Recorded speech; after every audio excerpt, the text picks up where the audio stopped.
अगला अध्याय, सती का योगाग्नि से अपने शरीर को भस्म कर देना, दर्शकों का हाहाकार, शिव पार्षदों का प्राण त्याग तथा दक्ष पर आक्रमण, रिभुओं द्वारा उनका भगाया जाना तथा देवताओं की चिंता। ब्रह्मा जी कहते हैं, नारद, मौन हुई सती देवी अपने पति का सादर स्मरण करके शांतचित्त हो सहसा उत्तर दिशा की भूमि पर बैठ गईं। उन्होंने विधि पूर्वक जल का आचमन करके वस्त्र ओढ़ लिया और पवित्र भाव से आंखें मूंदकर पति का चिंतन करती हुई वे योग मार्ग में स्थित हो गईं। उन्होंने आसन को स्थिर कर प्राणायाम द्वारा प्राण और अपान को एक रूप करके नाभि चक्र में स्थित किया।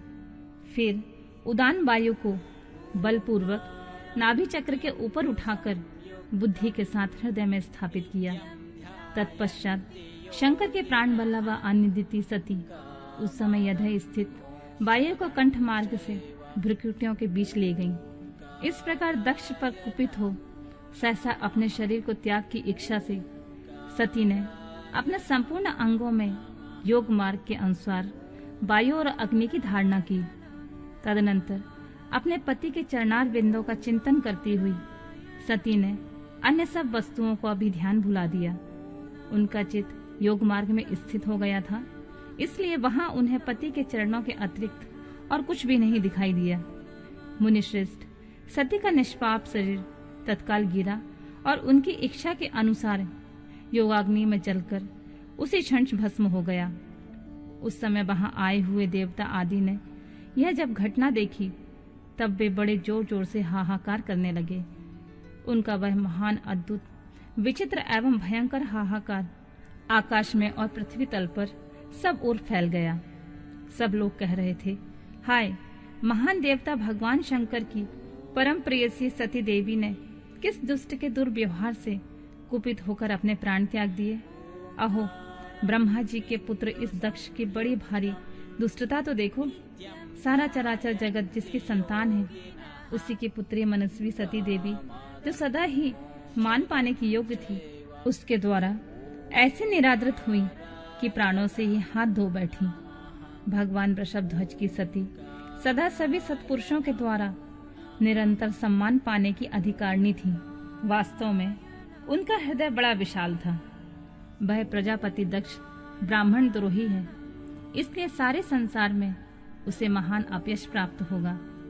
उसकी अपनी ही पुत्री उसी के अपराध से जब प्राण त्याग करने को उद्यत हो गई, तब भी उस महान नरक भोगी शंकरद्रोही ने उसे रोका तक नहीं। जिस समय सब लोग ऐसा कह रहे थे, उसी समय शिव के पार्षद सती का यह अद्भुत प्राण त्याग देखकर तुरंत ही क्रोधपूर्वक अस्त्र शस्त्र ले दक्ष को मारने के लिए उठ खड़े हुए।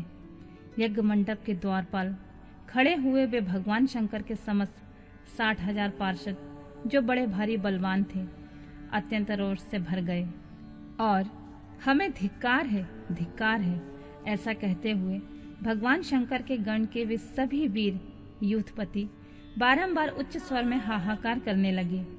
देवर्षि कितने ही पार्षद तो वहां शोक से ऐसे व्याकुल हो गए कि वे अत्यंत तीखे प्राण नाशक शस्त्रों द्वारा अपने ही मस्तक और मुख आदि अंगों पर आघात करने लगे। इस प्रकार 20,000 पार्षद उसी समय दक्ष कन्या के सती होने के साथ ही नष्ट हो गए।